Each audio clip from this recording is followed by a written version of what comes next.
Number 1, खासी विद्रोह। पूर्वोत्तर में जयंतिया एवं गारो पहाड़ियों पर जनजातीय समुदाय निवास करता था। बर्मा युद्ध के परिणाम स्वरूप अंग्रेजों ने ब्रह्मपुत्र घाटी क्षेत्र पर अधिकार कर लिया था। वहां ढांचागत विकास हेतु ब्रिटिश सरकार ने कई कार्यक्रम बनाए जो दूरस्थ पूर्वोत्तर तक औपनिवेशिक शासन की जड़ें फैलाने के लिए अपरिहार्य थे। इसी उद्देश्य से प्रेरित होकर सरकार ने ब्रह्मपुत्र घाटी क्षेत्र को सिलहट से जोड़ने के लिए एक सड़क के निर्माण की योजना बनाई। यह सड़क आदिवासीय आवास क्षेत्रों से होकर जानी थी। सड़क निर्माण के लिए आदिवासियों को मजदूर के रूप में कार्य करने हेतु बाध्य किया जाने लगा। इसी कारण क्षेत्र में रहने वाली खासी जनजाति ने राजा तीरथ सिंह के नेतृत्व में विद्रोह कर दिया। सैन्य शक्ति का प्रयोग कर 1833 ईस्वी तक विद्रोह को ब्रिटिश सरकार ने समाप्त कर दिया। विद्रोह के नेता राजा तीरथ सिंह को क्षेत्र से निष्कासित कर ढाका भेज दिया गया। नंबर 2, कुकी आंदोलन। कुकी जनजाति 18वीं सदी में पूर्वोत्तर के मणिपुर राज्य में निवास करने वाली एक प्रमुख जनजाति थी। इस समुदाय ने झूम कृषि पर प्रतिबंध तथा पोथांग अर्थात बिना मजदूरी के कुली का कार्य करने पर बाध्य करने के कारण ब्रिटिश प्रशासन के खिलाफ विद्रोह किया।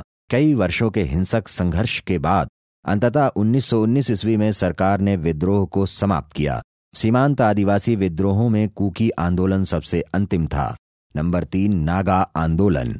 यह पूर्वोत्तर भारत में उभरा एक अत्यंत शक्तिशाली आंदोलन था। अधोगामी सामाजिक रीति रिवाजों को समाप्त कर प्राचीन धर्म को पुनर्जीवित करने के उद्देश्य से रोंगमेई नेता जदोनांग ने नागा आदिवासियों को संगठित किया। जदोनांग के नेतृत्व में आंदोलन ने शीघ्र ही एक हिंसक राजनीतिक आंदोलन का रूप धारण कर लिया। जदोनांग की गिरफ्तारी तथा 1931 ईस्वी में मृत्युदंड दिए जाने के बाद नागा आंदोलन का नेतृत्व 17 वर्षीय नागा युवती रानी गैडिनेलियो ने संभाला। गैडिनेलियो देश के आदिवासी आंदोलनों का नेतृत्व करने वाली एक अत्यंत सशक्त महिला संगठनकर्ता थी। गैडिनेलियो ने इस आंदोलन को सविनय अवज्ञा आंदोलन से संबद्ध किया और अपने साथियों से कर न अदा करने तथा उत्पीड़क कानूनों का विरोध करने की अपील की। गैडिनेलियो ने महात्मा गांधी के सिद्धांतों का समर्थन और प्रचार किया। आजाद हिंद फौज तथा जवाहरलाल नेहरू ने गैडिनेलियो को रानी की उपाधि दी थी। गैडिनेलियो ने पूर्व नेता जदोनांग के विचारों के आधार पर हेरका पंथ की स्थापना की थी। 1932 ईस्वी में आंदोलन का ब्रिटिश सरकार ने बल प्रयोग द्वारा दमन कर दिया। कालांतर में इस आंदोलन के सिद्धांतों के आधार पर शांतिपूर्ण संगठनों यथा काबुई समिति 1934, काबुई नागा एसोसिएशन 1946, जेलियांग सांग परिषद 1947 तथा मणिपुर जेलियांग सांग यूनियन का गठन किया गया। नंबर 4, जेलियांग सांग विद्रोह।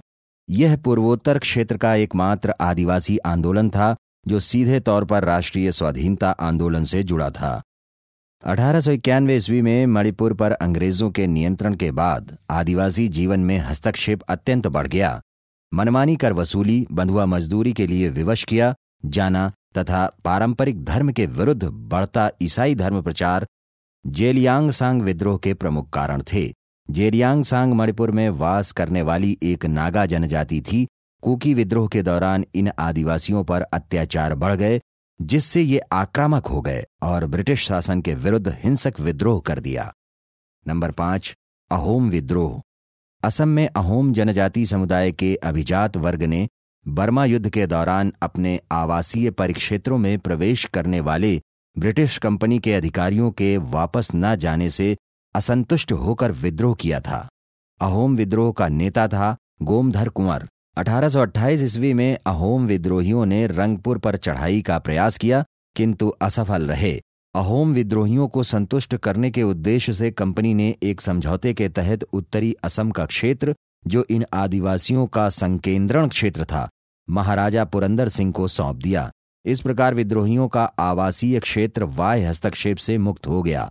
अतः आंदोलन बहुत कुछ हद तक अपने उद्देश्यों में सफल हुआ। नंबर 6, त्रिपुरा में आदिवासी विद्रोह।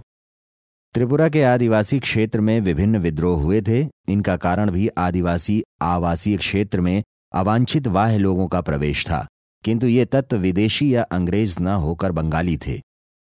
त्रिपुरा के राजा ने आर्थिक कारणों से कुछ बंगाली समुदायों को अपने क्षेत्र में बसने की अनुमति दे दी थी, जिससे भूमि तथा वन संपदा पर परंपरागत आदिवासी नियंत्रण समाप्त हो गया। इन परिवर्तनों के प्रतिक्रिया स्वरूप विभिन्न आदिवासी समुदायों ने विद्रोह किए, जिन्हें समग्र रूप से त्रिपुरा के जनजातीय आंदोलन के रूप में जाना जाता है। 1863 ईस्वी में गृह कर की उच्च दरों के विरुद्ध एक आंदोलन हुआ, जिसका नेतृत्व परीक्षित जमातिया ने किया था। 1942-43 ईस्वी में रत्नमणि के नेतृत्व में रियांग आदिवासियों ने विद्रोह किया था। रत्नमणि ने स्वयं को राजा घोषित करके स्वतंत्रता की घोषणा कर दी। 1920 ईस्वी में भारतीय संघ नामक एक क्रांतिकारी संगठन ने त्रिपुरा में विद्रोह किया था। कांग्रेस की त्रिपुरा राज्य शाखा ने 1936 ईस्वी में एक स्वतंत्र प्रतिनिधि सरकार के गठन का प्रयास किया था। 1937 ईस्वी में त्रिपुरा में एक गण परिषद का गठन किया गया था। ये समस्त प्रयत्न त्रिपुरा में शोषक शासन से मुक्ति तथा स्वायत्त शासन स्थापित करने के विविध चरण थे। अन्य प्रमुख आंदोलनों का संक्षिप्त परिचय। नंबर 1, झारखंड आंदोलन।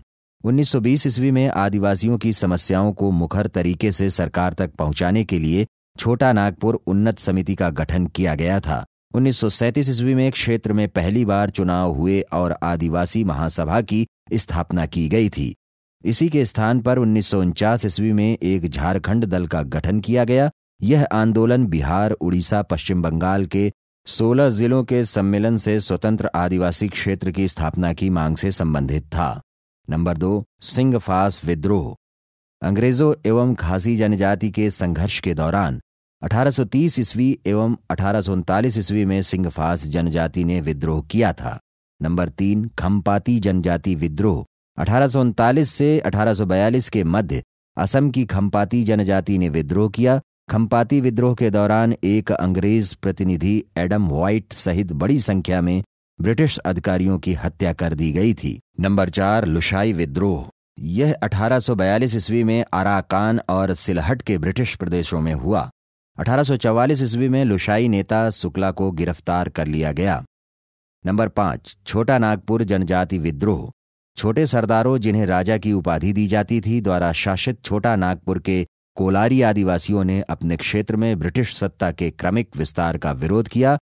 1820 से 1836 ईस्वी के मध्य रांची, सिंहभूम, हजारीबाग, मानभूम, पालामऊ आदि विभिन्न क्षेत्रों में हिंसक विद्रोही घटनाएं हुईं।